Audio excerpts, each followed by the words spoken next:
Bismillahirrahmanirrahim. Bismillahirrahmanirrahim. Subhanallah, subhanallah, subhanallah, subhanallah, alhamdulillah, la ilaha illallah.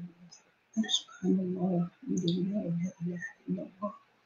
Wallahu akbar. Subhanallah, alhamdulillah, wa la ilaha illallah. Wallahu akbar. Subhanallah, alhamdulillah, wa la ilaha illallah. Subhanallah, alhamdulillah.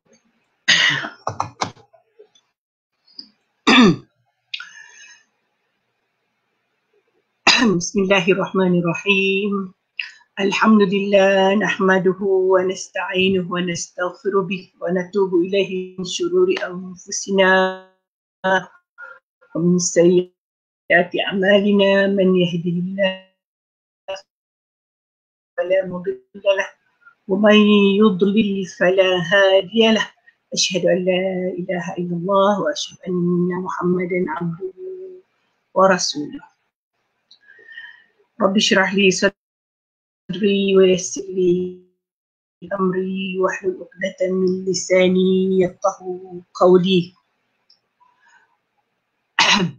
Allahumma iftah 'alaina hikmataka wa anshur 'alaina min khaza'ini rahmatika bi rahmatika ya. Assalamualaikum warahmatullahi taala wabarakatuh. Apa khabar semua? Mudah-mudahan sihat, sejahtera ya. Hari Minggu, hari ini adalah hari Minggu dan kita sudah pun masuk ke bulan Safar ya. Itu bulan yang kedua daripada bulan Hijrah. Jadi kita sama-sama berdoa lah ya, mudah-mudahan kita melalui hari-hari kita dengan baik ya. Mudah-mudahan hari-hari kita yang kita lalui juga bertambah baik dan sentiasa dalam peliharaan Allah Subhanahu Wa Taala. Pada yang sakit-sakit tu didoakan mudah-mudahan cepat sihat ya. Kepada yang okey, yang sihat tu diharapkan kini saya ni macam sengit-sengit, susah betul saya. Mudah-mudahan kita dalam limpahan Allah Subhanahu Wa Taala kita yang paling penting ialah niat kita pagi tadi, hari ini dan sekarang ya. Apa kita niatkan ya, mudah-mudahan apa yang kita bakal lakukan ini semuanya menurut kehendak Allah Subhanahu Wa Taala, ataupun maksudnya setiap yang kita usahakan itu sesuatu yang mengikut landasan syariat yang betul. Jadi setiap yang kita nak ambil tindakan ialah meletakkan Allah yang utama. Setiap apa yang kita nak buat pilihan, tempat kita bertanya, tempat kita memohon, tempat kita meminta hidayah, tempat kita untuk mendapatkan pilihan yang tepat ialah kepada Allah Subhanahu Wa Taala. Meskipun kita memang kalau kita ada keluarga, kita akan berbincang, kalau kita ada anak-anak, kita juga meminta pandangan anak-anak. Tapi apapun yang paling utama ialah dengan Allah Subhanahu Wa Taala. Maksud pun dia macam ni. Setelah kita berbincang ataupun mungkin sebelum berbincang pun kalau kita istikharah, kita nak sesuatu, kita istikharah, meminta Allah tunjukkan yang terbaik yang kita boleh lakukan. Dan kalau setiap hari pagi nak solat subuh, pas subuh, kita doa pada Allah, mudah-mudahan kita bukan sahaja dipelihara dari segi kesihatan, dari segi jasad, tetapi juga agama kita sentiasa terpelihara. Maksudnya setiap yang kita lakukan itu bertepatan dengan agama kita, bertepatan dengan kehendak Allah Subhanahu Wa Taala. Jadi tidaklah kita kata saya silap, rupanya tak boleh dan sebagainya. Jadi kita sentiasa menimbang antara yang baik dan yang buruk yang perlu kita lakukan. Dalam kehidupan kita seharian ini, kita ni sebenarnya ada pilihan. Kita ada pilihan. Allah Subhanahu Wa Taala memberikan pilihan kepada kita. Sebab itulah kita dikira pahala dan dosa. Sebab manusia itu diberi pilihan oleh Allah Subhanahu Wa Taala, diberikan akal, diberikan kemampuan fizikal dan sebagainya. Maka kalau memang semuanya, kalau Allah tidak beri pilihan, maksudnya Allah kata kamu mesti baik, dibaikkan kita, boleh saja Allah boleh lakukan itu, tetapi bila Allah dah jadikan kita dan lantik kita sebagai khalifah di muka bumi, Allah juga berikan kita akal, Allah juga berikan kita berikan kita pilihan sama ada kita nak lakukan sama ada kita sesuatu tu dengan cara apa. Contoh kita nak kaya, kan?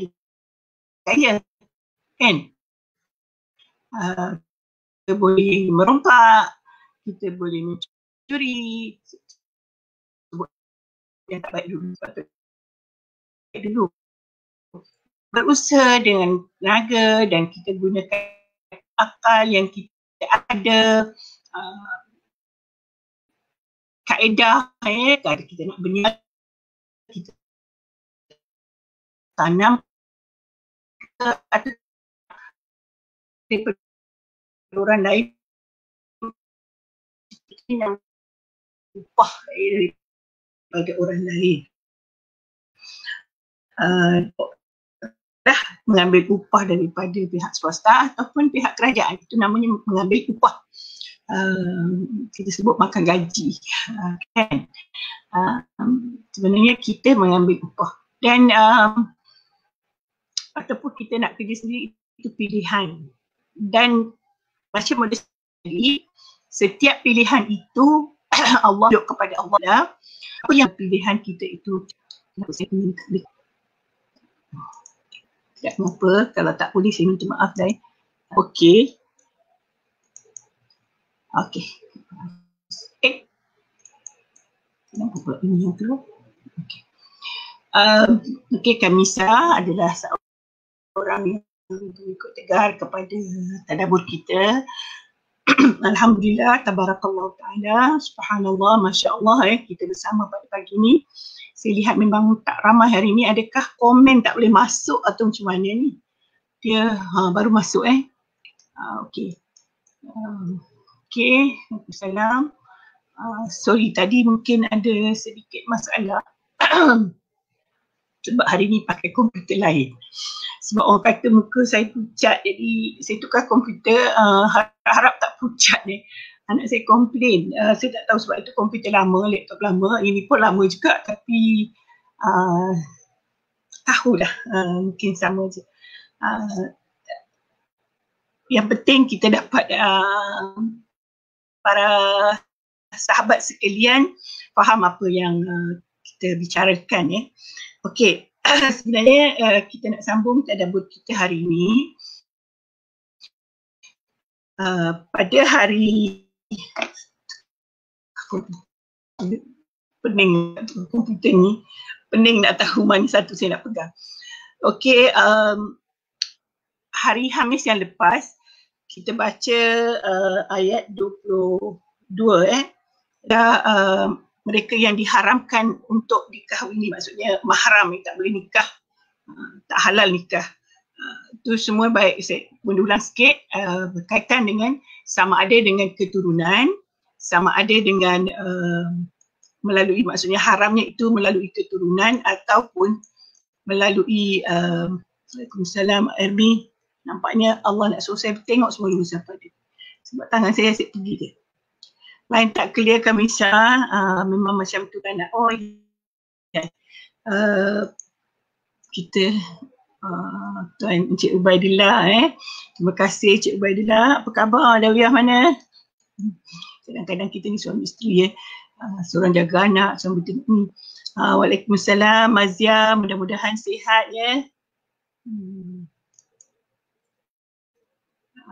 Nuri Syam Hamzah, line tak bagus pun dia. adakah line bonda yang tak bagus atau lain semua? Ada problem ke? Dan share, okey, terima kasih. Memang Nur Syamil rajin share, saya terima kasih banyak pada dia. Line saya tak bagus ke? Yang lain-lain okey, selain daripada Kamisah dan Nur Syam tadi, cuba yang lain-lain komen, okey ke tak okey? Oh, ni nak tanya siapa yang jauh-jauh ni yang selalu problem line ni. Okey tak? Harap-harap okey Yang ini okey sikit sebab komputer besar jadi saya boleh baca apa tu message. Bila saya pin macam ni saya nampak Mazia Mustafa, Assalamualaikum, Waalaikumsalam. InsyaAllah, amin, amin. Mazia juga mudah-mudahan sihat kita semua dijaga oleh Allah Subhanahu Wa Taala. Okey, saya sambung Hari itu kita baca dalam tadabbur kita pada ayat yang ke-22, kita 23 ialah mereka yang diharamkan nikah daripada 3 kelompok ataupun 3 golongan, iaitu haram melalui keturunan, haram melalui perkahwinan, haram melalui susuan. Dan kita dah bincang detail pada hari Khamis yang lepas. Dan hari ini disambung dengan ayat ini, A'udzubillahi minasyaitonirrajim, wal muhsanatu minan nisa. Mengikut ulama tafsir, waw yang ada di hadapan ini bermakna dan, katakan ataf ataupun sambungan daripada mereka yang diharamkan dalam ayat sebelumnya, iaitu ayat 23. Sebab ini dah ayat 24. Macam itulah kalau orang kejap nampak, kejap tak nampak. 23 jadi macam 22.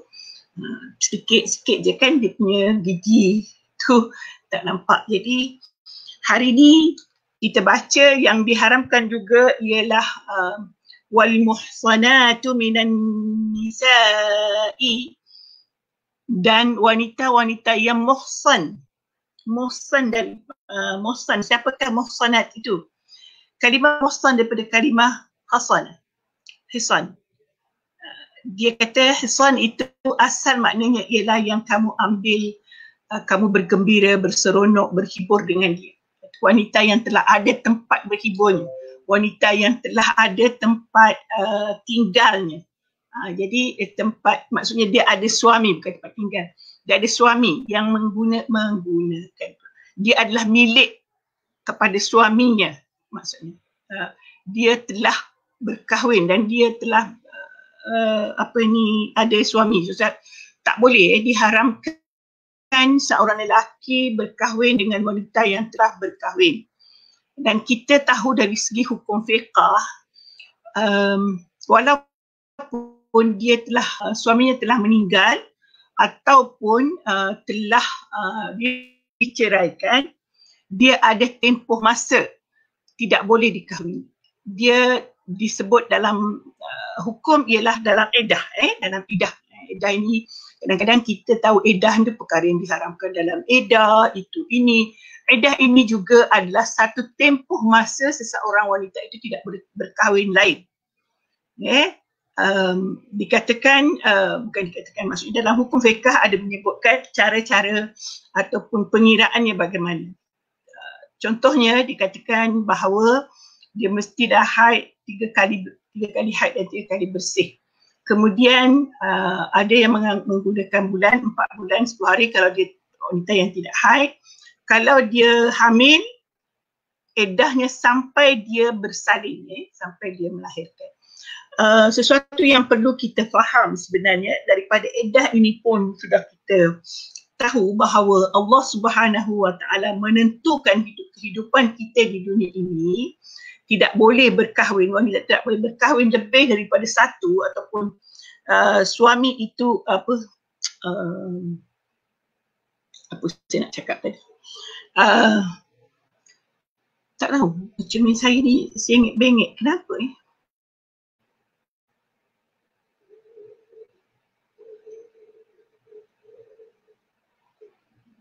aku tarik sini dia sengit sini, tarik sini sengit sini. Nasiblah, biarlah. Saya memang ada perangai sikit macam tu. Okey, saya balik pada cerita tadi.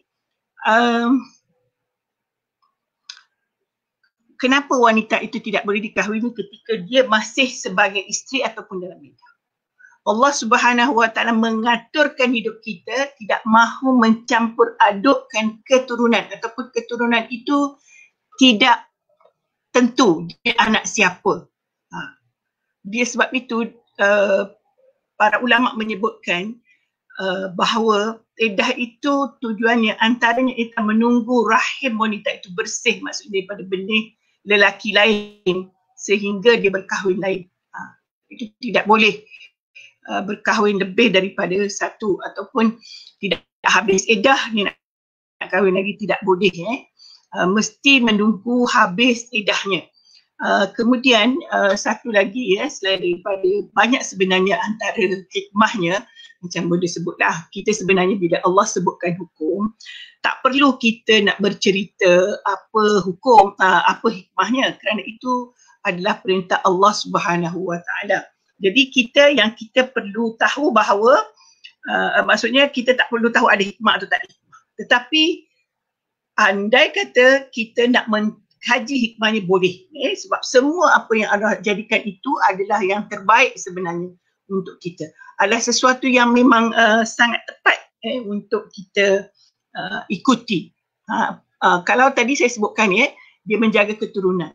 Sebenarnya dalam usul fiqh mengatakan memang hukum Islam itu berdasarkan kepada 5 asas. Jaga agama, jaga nasab keturunan, jaga harta, jaga nyawa. Jadi kesemua itu adalah perlu dan di dalam perkahwinan yang dilarang mengahwini seorang wanita yang masih dalam menjadi isteri orang ataupun dia dalam iddah lagi, ialah untuk menjaga keturunan. Kita jangan sampai tidak tahu anak yang dikandung itu anak siapa. Sebab apabila keturunan sudah tidak tentu hala, tidak tahu, maka itu berlaku huru-hara dalam kehidupan bermasyarakat. Sebab itu zina semua diharamkan. Sebab perkara itu selain daripada penyakit yang boleh merebak, dia juga ada berkaitan dengan menjaga keturunan. Sebab keturunan ini adalah satu yang sangat mustahak kita jaga. Dan selain daripada itu sebenarnya, selain daripada hikmah yang kita sebut tadi, juga sudah tentu ialah menjaga akhlak,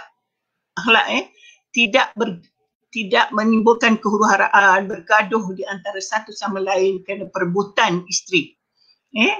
Dia boleh berebut isteri, contohnya melihat isteri orang itu, mungkin dia tak kira lah dia cantik ke tak cantik ke, selalunya syaitan ini suka kacau. Berulang-ulang kali sebenarnya boleh sebut tentang syaitan ini, sebab itu kita jangan bagi ruang kepada syaitan.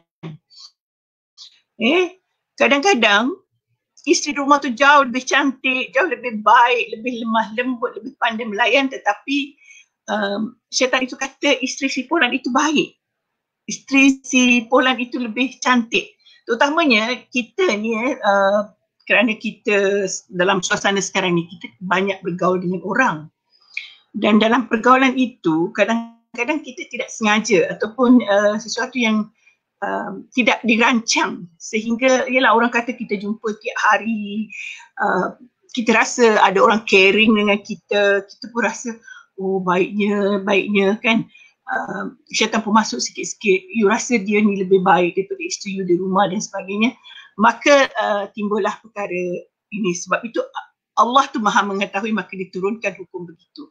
Jadi sebenarnya benda nak sampai kepada maksud ialah kita berhati-hati dalam pergaulan. Walaupun teman sekerja, walaupun teman, kadang-kadang kita kawan-kawan, tak kiralah jiran ke, tak kiralah sahabat macam mana kadang-kadang kita aktif dalam NGO, maka kita sering ada mesyuarat dan sebagainya, sering ada kerja bersama, kita bataskan ataupun kita melakukan dengan penuh adab sopan yang dikehendaki oleh Islam.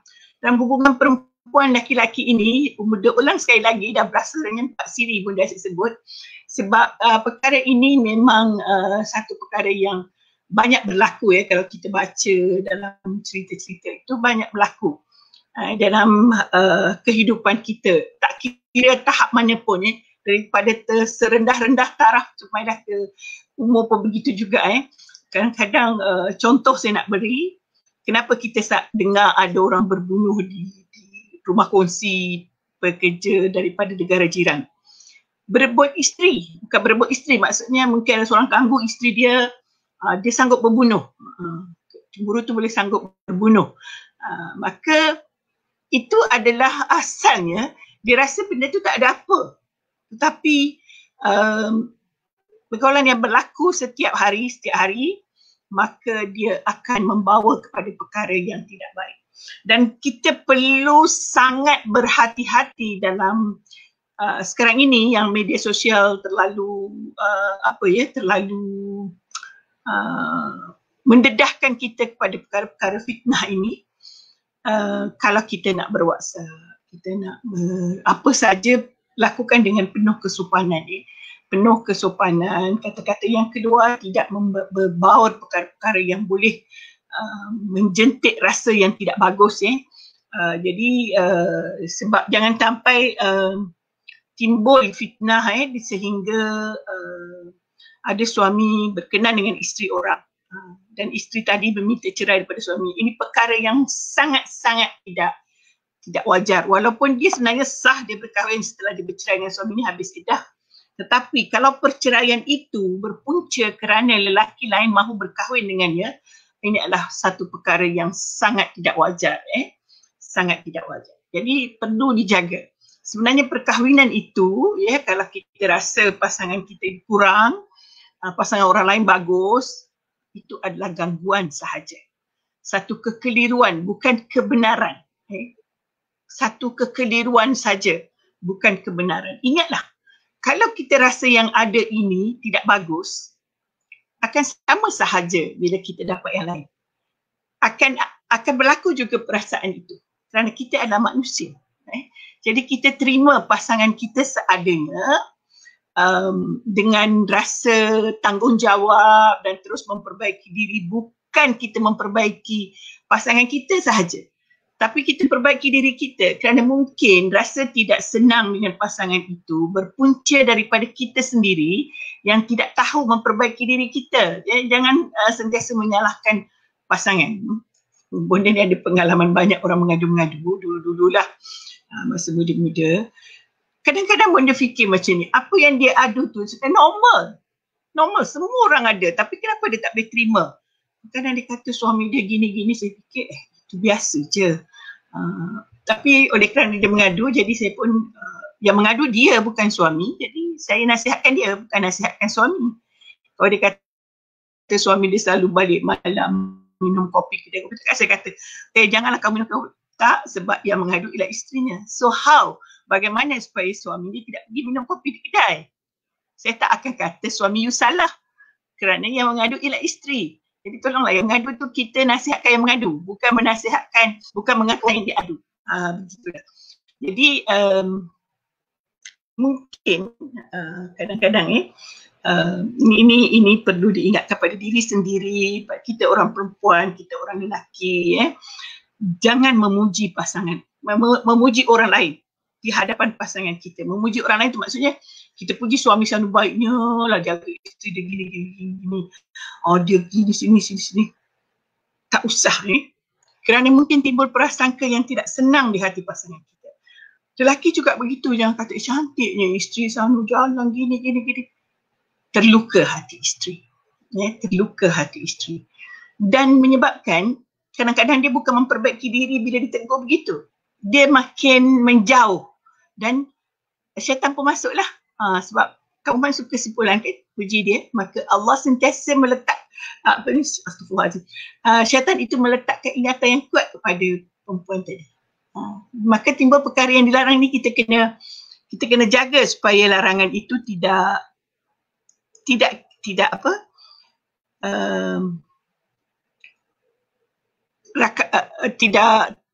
tidak menimbulkan perkara yang tidak senang.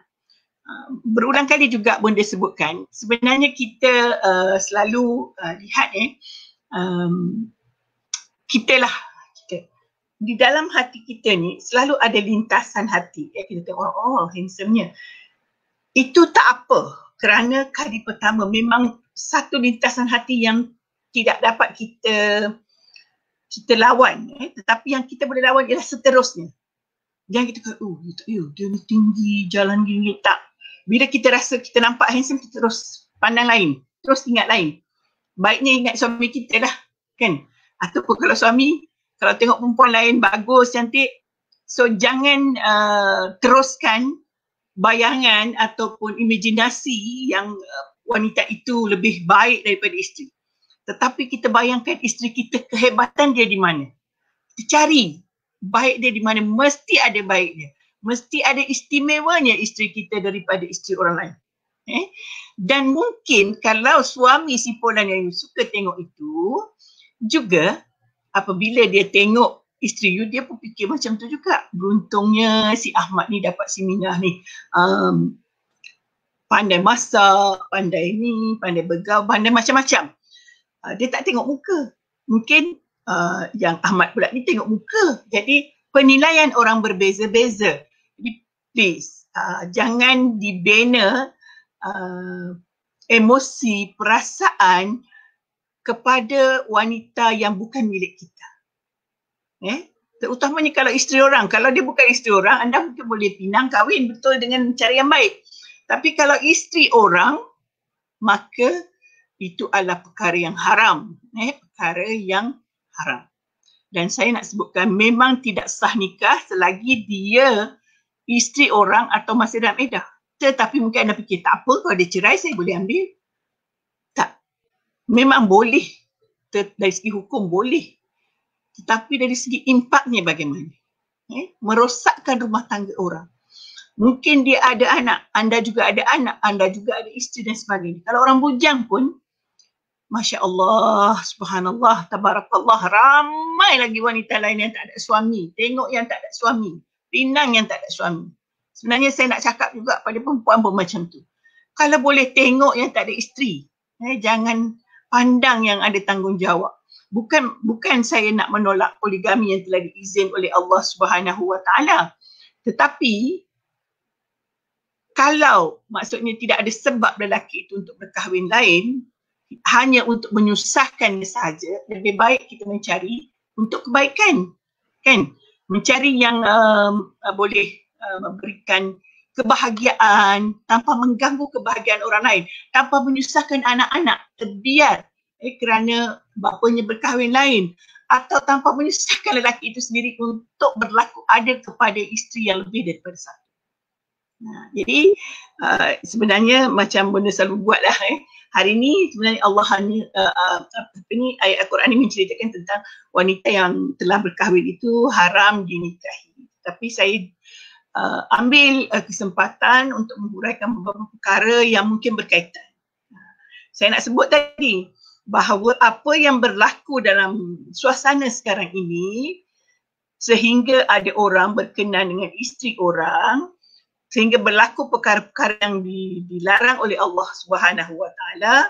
Kita pun selalu kata cinta gelapku, cinta apa entah istilah-istilah banyak guna, cinta terlarang, cinta macam-macam lah kalau kita dah tahu cinta gelap, cinta haram, banyak lagi yang boleh terang, boleh berlaku dengan baik, membina rumah tangga yang boleh membawa ke syurga bersama-sama. Kenapa kita cari yang terlarang? Nanti kata saya tak cari ustazah, ini adalah takdir Allah. Saya pernah orang tu nak beritahu saya, takdir Allah dia kata. Saya pun fikir sebenarnya memang semua itu ketentuan Allah. Tapi kadang-kadang ketentuan Allah itu mahu menguji kita. Menguji kita kenapa perkara itu berlaku. Dan ujian itu kadang-kadang juga berlaku kerana kesilapan kita. Macam saya sebut tadi, mungkin pergaulan yang bukan pergaulan untuk selalu jumpa gini-gini. Kadang-kadang kita pernah tak baca dalam ataupun orang mengadu dia kerja satu office, dan kerja sentiasa berlaku. Sebab itulah banyak kali dah benda sebut, jangan sampai ada keluar, sampai sering berjumpa berdua-duaan, tak boleh. Ada kes yang ini apa tu, kadang-kadang orang yang sambung belajar lah, katalah yang buat PhD, katakan cabaran orang yang belajar ni tinggi. Terus terang saya sebut, kita belajar ni emosi kita ni memang macam mahu ada orang sentiasa menghiburkan, sentiasa menenangkan hati. Kadang-kadang ada sama-sama belajar dengan kita, buat PhD ke apa ke, dia mengadu tentang masalah dia, kita mengadu masalah kita. Lama-lama dia rasa caring, rasa macam ada orang ambil tahu tentang masalahnya. Pasangan dia pula tak faham, kalau dia cerita pun pasangannya tak faham dan macam malas nak dengar, ya tak ya, macam ya tak ya tu siapa kan, angguk pun tidak, ada pun tidak, dia dengar je macam kita bercakap dengan dinding gitu. Jadi bila dia bercerita dengan orang yang faham dengan masalah dia pun akan cerita gini tu, gaya gini, lama-lama ada perasaan yang lain daripada perasaan tadi. Jadi sebenarnya benda nak sampai kepada satu matlamat, please jangan mengadu kepada wanita ni, kalau boleh berkawan gitu-gitu je lah dengan lelaki, tak usah mengadu-ngadu sangat. Mengadu dengan perempuan, lelaki dengan lelaki. Sebab kalau ada pengaduan-pengaduan yang terlalu peribadi, bukan peribadi, kadang-kadang pelajaran saja, tapi maksudnya seolah-olah dia tak mengadu pada orang lain, pada dia saja. Besok dia kata, gini, balik jumpa penyedia, si lelaki tanya apa penyedia cakap, gini, kesiannya, tak apalah kita minum teh dulu bagi relax hati, gini, kan itu pujukan. Dan memang kita rasa dia kawan yang faham perasaan kita, tetapi akhirnya membawa kepada perkara yang tidak baik. Jadi kita elakkan itu, sebab kita ni manusia, kita ada perasaan yang boleh bertambah sedikit demi sedikit. Jadi bukan berarti bila Allah larang kita berkahwin kepada wanita itu, perkahwinan itu je haram. Tetapi perkara yang boleh membawa kepada rasa ingin berkahwin dengan isteri orang itu perlu kita jauhi daripada awal lagi. Perlu kita bataskan. Sebab itu sebaiknya kalau berlaku mungkin perbincangan dengan yang bukan mahram ini, bawa yang mahram kita. Ajak suami kita, ajak anak-anak, ajak kawan. Jangan kita berdua saja. Sebab ini menimbulkan masalah. Itu berjumpa. Belum lagi kalau bercerita berWhatsApp. Seolah-olah dia yang berdebar tunggu kita penyedia, balik dia jumpa penyedia, dia pun macam pujuk-pujuk dalam WhatsApp dia pun mengadu dengan hantar lagi emoji menangis dan sebagainya, dia pun pujuk, bagi gambar, emoji caring dan sebagainya. Kita pun rasa tergugat perasaan. Itu semua boleh menimbulkan perkara yang tidak diingini. Jadi kita jauhkanlah.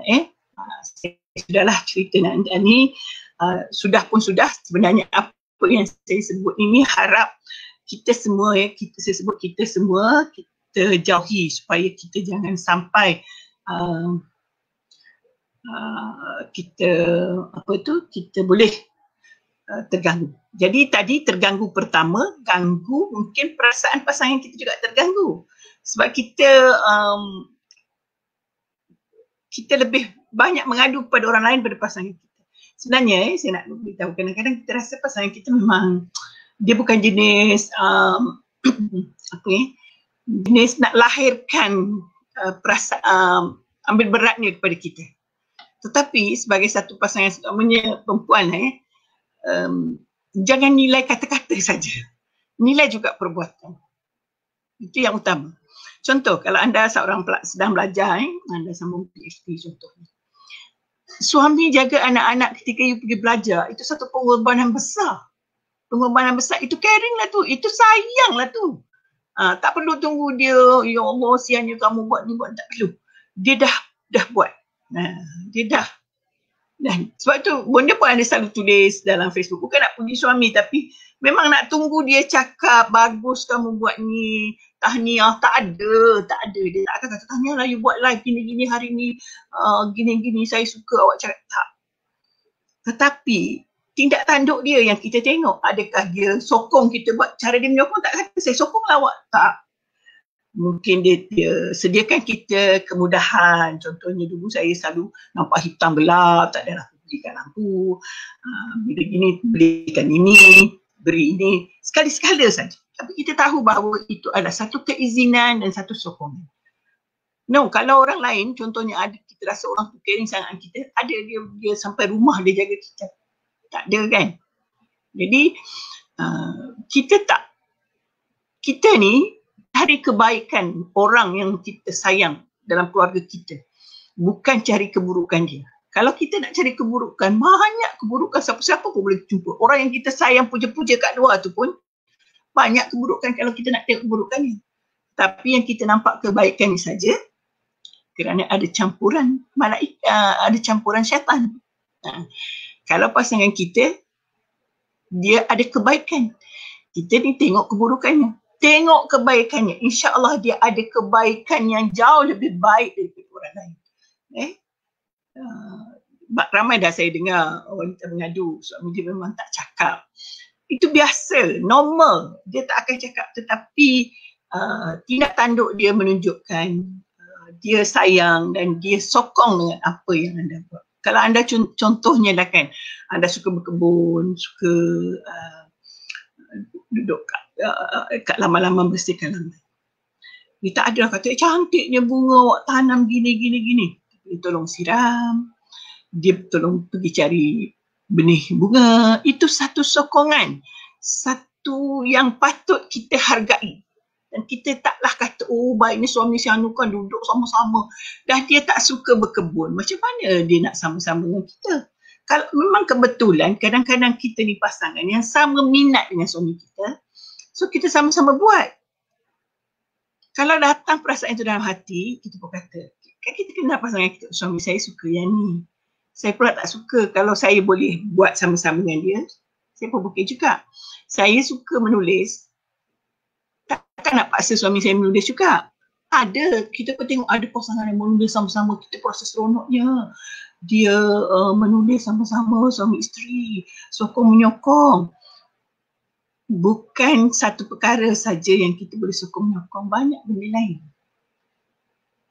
Kalau kita kata, kenapa kita tak cemburu kenapa usia ni boleh pergi jemaah suami isteri, bawa isteri dia gini, itu kan lebih baik. Maksudnya kita boleh berusaha ke arah itu. Jangan kita fikir yang boleh mengganggu perasaan kita. Okey, kita sambung lagi. Wal muhsanatu minan nisa illa ma malakat aymanukum. Ini melainkan yang kamu miliki daripada hamba kamu. Ini cerita dulu ada hamba. Sekarang dah tak ada hamba. Jadi kita tak cerita. Maksudnya hamba itu dalam tafsir pun menyebutkan, hamba itu sama ada hamba itu dinikahi, nikah dengan hamba pun kena hantar mahar juga, ataupun hamba yang dia beli. Dia boleh perlakukan sebagai isteri. Jadi saya tidak tekankan sangat tentang hamba ini kerana sekarang ni tak ada. Jadi kita fikirkan bahawa ambil isi kandungan yang pertama tadi, iaitu tak boleh berkahwin dengan mereka yang telah ada, yang masih ada suami. Kitab Allah alaikum, ini adalah ketentuan Allah ke atas kamu. Satu hukum yang kita tak boleh nak kata boleh langgar je, tak apa. Tak boleh, sebab ini adalah satu ketentuan. Maksudnya haramnya segala yang tersebut tadi, tersebut tu sebenarnya bukan wal muhsanat saja, sebab kan saya dah sebut tadi, dia adalah sambungan daripada ayat yang ke-23, iaitulah yang haram dengan 3 sebab tadi saya sebut keturunan, perkahwinan dan maaf saya nak minum dulu.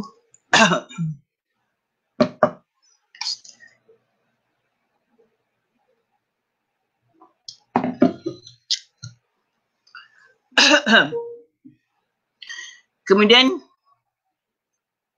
ayat seterusnya, wa uhilla lakum ma wara'a zalikum an tabtaghu, dan Allah kata diharuskan, sebaliknya dihalalkan bagi kamu perempuan-perempuan yang lain. Jadi setelah dia sebut semua yang haram itu, yang adik-beradik lah, mak saudara, mertua, hak saudara susuan dan sebagainya itu, begitu juga wanita yang telah berkahwin, yang ada suami. Yang telah berkahwin tu luas kalau dia dah berkahwin tapi dia dah cerai ataupun dia dah balu, itu boleh berkahwin lain. Jadi selain daripada yang disebut diharamkan dalam ayat 23 dan 24, dia kata dihalalkan kamu perempuan yang lain daripada yang disebut untuk kamu mencari isteri dengan harta kamu. Dia kata amtab zalikum wa uhilla lakum ma wara'a zalikum an tabtaghu bi amwalikum. Kamu boleh kahwin dengan harta kamu. Sebut tu harta harta kamu nak kahwin tu sebenarnya kita kena cari harta. Nak menyara isteri. Nanti dia kata, Ustazah, habis tu nak kahwin dah, harta tak ada macam mana. Bukanlah harta mesti berlonggok, harta tu mesti ada, tetapi ada orang menyara isteri dan menyara anak-anak bi amwalikum. Memang lain tak berapa bagus ke saya ke yang lain tak bagus ni. Muhsinina ghaira musafihin. Muhsinin maksudnya yang bi amwalikum muhsinin, wanita yang baik-baik dengan harta kamu secara bernikah, bukan berzina. Muhsinina ghaira musafihin, iaitu dengan cara yang baik, nikah, bukan berzina. Boleh kahwin. Sebab itu dalam Islam pun boleh kahwin lebih daripada satu. Dia tidak benarkan ada perempuan simpanan. Tidak benarkan ada perempuan simpanan. Kalau nak tak cukup satu, kahwin. Marah pula perempuan dekat saya. Maksudnya mengikut, ini kita dah bicarakan banyak daripada awal surah lagi. Boleh, tetapi mengikut peraturan dan ketentuan yang Allah telah tentukan. Dan ada kaedahnya. Malah di dalam kaedah sebenarnya, kalau seorang lelaki, kalau dia kerana nafsu dan dia tidak boleh, dia rasa kalau kahwin lebih daripada satu mungkin dia dapat berlaku adil dan sebagainya, tapi nafsu dia kuat, ada kaedah, disuruh berpuasa. Puasa, banyakkan puasa Isnin, Khamis dan sebagainya. Jangan makan makanan yang boleh meningkatkan nafsu dan sebagainya. Itu adalah satu kaedah. Banyakkan baca Quran, banyakkan berzikir, banyakkan ini. Dan itu juga yang berlaku kalau kita kadang-kadang melihat orang lain itu yang bukan isteri kita, kita mungkin ada rasa tertarik atau rasa, orang kata ada perasaan lah kan. Lawan dengan zikir, lawan dengan zikrullah, lawan dengan membuat perkara-perkara yang sunat selain daripada yang fardu. Lupakan, banyakkan baca Quran. Lupakan, banyakkan baca Quran. Boleh tak? Itu boleh kan? Jadi tidaklah timbul perkara kita dengar sepulan suka ini dan perkara ini boleh menimbulkan fitnah dan orang lain pun banyak dosa kerana kita. Sebab apabila benda tu berlaku, orang pun banyaklah dia punya kata-kata yang mungkin kita tidak senang dengan kata-kata itu, banyak prasangka. Jadi kita elakkan prasangka supaya orang pun tak berdosa dengan tindakan kita. Allah kata kahwinlah yang lain selain daripada perkara yang diharamkan itu, dan dengan cara yang baik, muslimin dan ghaira musafihin. Nikah bukan dengan cara berzina. famastata'tum bihi, kamu kahwin dengan harta kamu yang kamu upaya, minhun, daripada mereka lah. Fa'atuhunna ujurahunna. Dia dah sebut dah dulu di awal surah ni. Mesti juga beri mereka mahar mereka. Bukan kahwin-kahwin free je, buat lari nak orang, mas kahwin hutang, itu masalah lah. Jadi dia kata fa'atuhunna ujurahunna. Berilah mahar mereka faridatan, sebagai satu perkara yang wajib. La junaha alaikum fima taradaitum bihi. Tapi kalau kamu sudah meredai, maka tidak berdosa lah. Maksudnya katalah diantar mahar RM100. Lepas dia hantar, isteri kata abang ambil lah RM50 sia, nak beli minyak kerja tak ada duit. Taradaitum, boleh kalau mereka reda meredai. Tapi kalau tak reda, isteri tadi tak boleh dipaksa isteri tadi memberikan mas kahwin tadi. Ingat ni mas kahwin bukan hantaran. Kalau dah memang dia kata 1,000 mas kahwin lah, bukan hantaran. So suami tak boleh ambil, wali tak boleh ambil, nak buat kenduri pun tak boleh. Sebab itu mas kahwin adalah hak wanita tadi. Melainkan wanita tadi beri kepada walinya ataupun beri kepada suaminya dengan reda. Fabima taradaitum bihi min ba'dil faridah, selepas dia serahkan mas kahwin tadi. Okey. Jadi itu satu ketetapan yang telah Allah tentukan. Kemudian Allah sebut di hujung ayat itu, innallaha kana aliman hakima. Sesungguhnya Allah itu maha mengetahui, maha bijaksana. Maksudnya Allah itu maha mengetahui apa yang sepatutnya dilakukan oleh pasangan, apa yang boleh dan apa yang tidak boleh. Kenapa Allah izinkan apabila isteri reda? Sebab Allah juga maha penyayang. Kalaulah suami tadi memang dia ada duit, itu sajalah untuk bagi mas kahwin. Selepas itu dia sudah tidak ada duit untuk makan.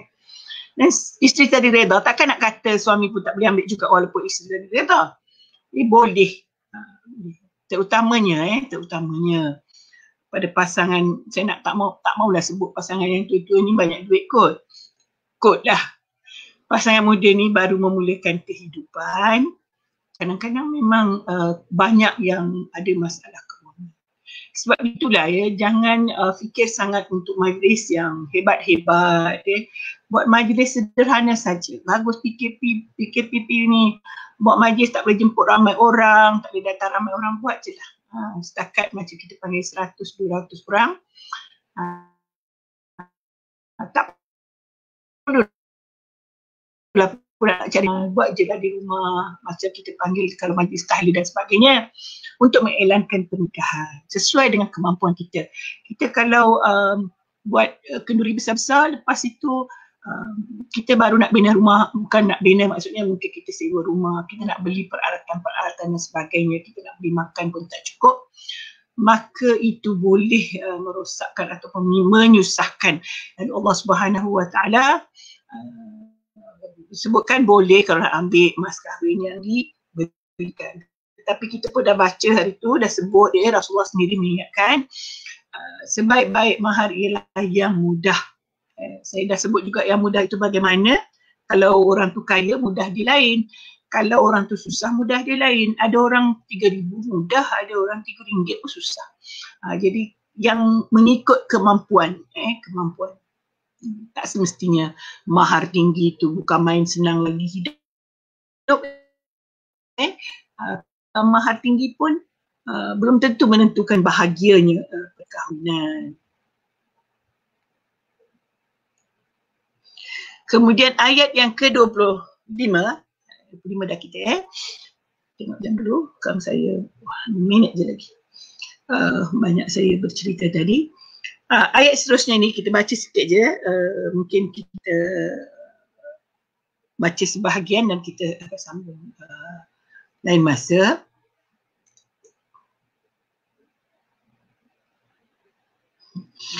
Dan itu juga Mas Dan. Yang ada dah handsome sangat, betul. Saya dah sebut banyak kali tu Pak Maznah. Kenapa kita tengok pasangan orang lain itu lebih baik, lebih cantik, sama ada lelaki atau perempuan? Dia ada syaitan, dia duduk kat muka dia. Sebab tu kita tengok dia cantik. Sebab nak suruh kita cari dosa. Sebab tu jangan pandang. Makin dipandang nanti makin singgap syaitan itu. Pandang ke tempat lain. Baca A'udzubillahi minasyaitanirrajim. Terus kita ingat pasangan kita lebih cantik, lebih handsome, bergaya dan sebagainya. Ada orang dulu bila saya muda-muda, kalau saya ceramah macam tu, orang kata, yelah memang ustazah, suami ustazah. Bukan. Ada orang, cuba perhati, orang yang selalu tengok terpandang perempuan lain tu, cuba tengok isteri. Kita tengok isteri cantik. Kita pun heran. Sebenarnya perkara itu bukan berlaku kerana isteri tidak cantik ataupun isteri begini, kekurangan itu, kekurangan ini, tetapi gangguan emosi awal. Dan tadi Bonda dah sebut cara pengawalannya. Kalau memang ada lintasan hati yang kita rasa sukar untuk mengawal, tempat penyerahan kita ialah Allah Subhanahu Wa Taala. Okey, istighfar, auzubillahi minasyaitanirrajim, astaghfirullahalazim, minta lindung daripada syaitan, istighfar. Kemudian sebutlah banyak-banyak la ilaha illallah, la haula wala quwata illa billah, la haula wala quwata, tidak ada kekuatan, tidak ada kemampuan melainkan Allah. So Allah yang jaga hati kita. Jadi kita baca la haula wala quwata illa billah. Baca hauqalah itu, kita letak dalam hati kita supaya hati kita dijaga oleh Allah. Mudah-mudahan kita hidup bahagia, hidup tenang dengan pasangan kita tanpa ada memikirkan orang lain. Yang haram jangan dicari. Sebab dalam kisah Isra' Mi'raj, dalam kisah Isra' Mi'raj tu Rasulullah ditunjukkan bagaimana balasan orang yang mencari yang haram. Yang halal ada. Lalu Rasulullah melihat ada sekumpulan wanita memakan daging-daging busuk, berulat, busuk sangat-sangat. Kalau daging kita pun, kalau kita biarkan busuk dia semacam, dia tak sama dengan busuk yang lain kan. Tapi itu daging busuk yang berulat, dia kasak makan yang itu. Di sebelah lagi ada satu hidangan yang indah, cantik, dia tak makan. Tetapi dia makan yang busuk-busuk itu. Lalu Rasulullah bertanya kepada Jibril, wahai Jibril, kenapa dia ni makan yang busuk, kenapa tak makan yang bagus? Dia mengatakan inilah balasan kepada wanita yang mencari yang haram. Maksudnya dia melayan yang haram tetapi dia ada yang halal. Ada suami yang baik, tinggalkan. Dia pergi layan orang lain. Macam itulah. Sebenarnya ini bukan wanita saja, lelaki pun begitu. Di akhirat nanti dia makan daging yang busuk, yang berulat juga kerana dia makan yang haram. Yang halal ada. Hidangan cantik-cantik tak dapat makan. Dia tengok saja, tak boleh. Kerana dia dah buat di dunia. Yang halal ditinggalkan, dia pergi kepada yang haram. Dan ini dalam kes-kes ini sebenarnya banyak berlaku kan. Kita dengar dah, na'udzubillah, berlaku di sekitar kita. Kita mahulah perkara itu tidak berlaku. Kita ayat seterusnya. Okey, tadi dikata kalau yang ada harta boleh kahwin. Man lam yastati' minkum tawlan ay yankihal muhsanatil mu'minat, yang tidak mampu berkahwin dengan muhsanat ini, perempuan wanita yang afif ataupun yang baik, yang beriman, fabima malakat aimanukum, tapi kalau dia ada hamba maka dia bolehlah berkahwin dengan hamba tadi. Tapi sebenarnya ya Allah Subhanahu Wa Taala mengatakan kalau terpaksa baru kahwin yang hamba, kalau ada hamba lah. Tapi hamba yang beriman. Berkahwin dengan hamba perempuan yang beriman yang kau miliki, dan Allah lebih mengetahui akan iman kamu. Maksudnya dia berkahwin dengan yang apa itu, dia ambil hamba itu kerana tidak mampu dengan yang muhsanat, yang baik, yang beriman, afifah kita panggil afifah, wanita baik, wanita yang beriman, wanita yang bukan isteri orang dan sebagainya, kahwin dengan baik, ghairah musafihat, bukan berzina. Jadi ini adalah demi menjaga kehidupan di dunia. Okay, saya tak baca terus ayat ini kerana dia agak panjang, tapi sambungan pada surah tadi kerana masa kita suntuk, saya nak ulas sikit je.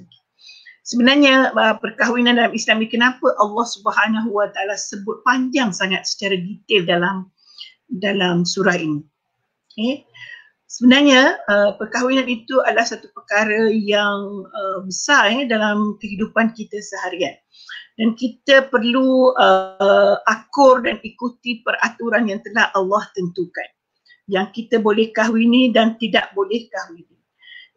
Yang boleh kita, dan dia ada berkaitan itu, yang boleh kita kahwini maknanya dia bukan mahram kita. So ada hukum pergaulan sehinggalah kita mengahwininya. Kalau kita tidak dihalalkan dengan pernikahan, maka dengan itu juga dia tetap haram. Ulang lagi, haram berdua-duaan. Jemur dengar saya sebut ni. Jangan jemur ni, kerana ni saya terpaksa sebut banyak kali. Haram, penglihatan mesti ditundukkan, tidak keterlaluan, melainkan dalam keadaan yang maksudnya ada matlamat, macam kalau kita belajar, perubatan dan sebagainya. Dan saya pun puji para doktor yang selalu saya jumpa lah kalau lelaki. Bukan pun dia tengok mata kita, tak. Dia akan tulis apa yang kita punya ni, apa dia macam, dan dia bukan maksudnya memerhati hanya tempat-tempat yang contohnya untuk diperiksa. Itu boleh. Sebab itu saya sebut tadi, boleh bukan mahram, dia sentuh untuk tujuan perubatan. Tetapi tempat yang diperlukan saja. Jangan yang sakit gigi, tangan yang dipegang, itu tak boleh. Jadi kena ingat tu, kalau kita terlibat dengan perubatan, so yang boleh dilihat saja dan berkaitan dengannya. Kadang-kadang orang tu sakit perut tapi tengok mulut, kerana mungkin dia nak lihat ada masalah dalam tekak ke dan sebagainya. Dan sebab kata tak boleh, saya dengar saya kata kalau sakit perut tengok perut saja. Dia berkaitan dan sewaktu dengan pun sekarang ini banyak kemudahan ni, boleh scan dan sebagainya. Dan satu lagi saya tengok adab jugalah dalam di hospital kita, klinik kita, kalau perempuan semua perempuan pun mesti ada jururawat yang teman, tidak sentiasa berdua-dua. Kalau lelaki memang wajib pun, bukan maksudnya dia akan panggil jururawat tu supaya datang tengok dia periksa, tidak dia berdua sahaja. Dalam keadaan beginilah yang kita pun kadang-kadang ada pilihan. Saya sekali lagi sebut ada pilihan. Kalau kita nak rasa kita selesa dengan doktor perempuan, kita boleh tanya doktor perempuan tak. Melainkan kalau dia kata pakar bidang ni tak ada, kita paksa akutlah Saya selalu juga tanya kalau ada doktor perempuan, ada, nanti kita bagi doktor perempuan. Pernah Bunya nak buat biopsi, dia melihat saya, walaupun saya berumur, tapi dia faham bahawa kita tak selesa dengan lelaki. Dia kata saya nanti beri kepada doktor ini. Itu satu perkara yang baiklah. Saya kira satu tindakan yang wajar. Tapi kita pun kena faham, kadang-kadang hospital pun tak cukup kaki tangan dan dia bagi yang bukan mahram kita, lelaki. Dalam keadaan ini mereka mesti mengikut peraturan-peraturan. Tidak boleh juga dia melakukan seorang diri. Mesti contohnya ada jururawat perempuan yang mungkin menjaga dan sebagainya. Malah ada masanya kalau perkara itu tidak rahsia ataupun tidak boleh dilihat oleh, boleh ada bersama keluarga, mungkin suami ada bersama ibu dan sebagainya, itu adalah lebih baik supaya tak, cuma kadang-kadang suami ibu jadi penakut juga untuk melihat prosedur yang mereka takut dan sebagainya. Tapi dalam banyak prosedur yang di hospital sekarang ni tak adalah lelaki berdua-duaan dengan perempuan. Dalam kebanyakannya lah saya jumpa semuanya ada berteman dan karakter sangat baik. Sangat baik. Cuma disebutkan boleh dilihat pada tempat ataupun keperluan dengan penyakit yang diperiksa. Jadi mungkin bunda ambil kaitkan banyak sangat ni selain daripada yang kita baca hari ini. Cuma kenapa bunda tekankan perkara-perkara tadi kerana kita tidak mahu ekoran daripada tidak menjaga tidak menjaga hubungan baik antara lelaki dan perempuan boleh menimbulkan perkara yang tidak diingini. Jadi itulah yang dikatakan akhlak yang Allah Subhanahu Wa Taala sebutkan. Farizah ni, Prof Farizah ni, dia kata kita pun cantik juga Kak Mas. Betul tu. Semua cantik. Kita ni semua cantik. Kita syukuri apa yang Allah bagi. Dulu saya muda-muda saya pun suka komplain diri sendiri. Tapi bila dah tua ni rasa mungkin kita pun dah makin tua, pemikiran pun tua juga. Alhamdulillah Allah bagi. Tak fikir dah nak cantik, nak itu, nak ini, sama saja. Bila yang cantik muda sekarang ni, bila tua you akan sama je. Dia akan sama je. Bila umur dah 50 ke atas, tak ada dah yang cantik tak cantik. Dia akan bentuk sekata je. Jadi tak perlulah nak beria-ia sangat. Dan dulu pun waktu saya muda, saya selalu beritahu kalau orang panggil saya ceramah tentang keluarga. Sebab ada orang kata, dia tanya Ustazah, kita ni tak cantik, mana dah nak layan suami ni. Sebenarnya, sewaktu anda dipilih sebagai isteri oleh suami tadi, maka anda adalah wanita yang paling cantik pada dia. Kenapa nak rendah diri? Kenapa kita perlu rasa tergugat? Kenapa kita perlu rasa kurang dan sebagainya? Sesungguhnya Allah Subhanahu Wa Taala memberikan keistimewaan kepada semua hamba-Nya. Sama saja. Cuma kita yang menentukan ataupun kita yang meletakkan keistimewaan itu pada tempatnya. Pada tempatnya. Menjaganya bagaimana? Ini satu lagi. Saya pernah dengar. Dia kata, ayah muka aku ni cantik sangat. Orang tak kira pun kalau saya pergi berdua dengan dia. Tak boleh Saya dah sebut tadi. Syaitan ni bukan kira orang tu cantik ke tak cantik ke, nak kacau. Dia boleh cantikkan orang. Jadi istighfar banyak-banyak. Astagfirullahalazim. Mudah-mudahan akhlak kita sentiasa dipelihara Allah. Kita hanya menjaga hubungan kita dengan suami kita, dengan isteri kita, supaya kita hidup aman, tenteram, bahagia. Dan tidak ada masalah yang timbul. Sekarang banyak sangat masalah timbul kerana dia kata takdir Allah. Saya kata, saya dah nikah dah. Tahu tak saya nikah dengan siapa? Dia cerita nikah dengan isteri orang ni. Saya kata, dah apalah kamu kahwin dengan isteri orang. Inilah takdir. Allah takdirkan saya nikah dengan dia. Saya duk fikir, betul lah itu ketentuan Allah. Tapi Allah beri kita pilihan. Kenapa yang kamu pergi nak tengok isteri orang? Dia ceritakan saya lain macam je. Dia kata, Ustazah minta maaf lah. Dulu dia isteri pada orang. Suami dia tak jaga dia pergi ngadu kat saya. Saya pun dah mula syak. Apa yang dia pergi ngadu kat awak ni? Saya tanya, dia anak saudara ke? Dia adik ke yang dia pergi mengadu dengan kamu? Kenapa dia pergi mengadu kamu ni orang lain? Dia anggap saya macam bapa dia. Anggap sebagai bapa itu tidak betul. Anggapan itu tidak betul. Akhirnya kenapa kamu boleh kahwin dengan dia kalau dia anggap saja? Memang betul lah dia umur 50 berapa tahun masa tu. Kemudian isteri yang ketiga. 26 tahun. Bekas isteri orang lain. Sebab masa dia gaduh dengan suami dia gaduh dengan orang tu. Cuba lihat. Ini adalah perkara yang sangat tidak wajar. Jadi kita hati-hati kalau nak mengadu hal suami itu, jangan mengadu dengan orang lelaki. Nak mengadu hal isteri, jangan mengadu dengan orang perempuan. Pergi mengadu ke mahkamah syariah sana.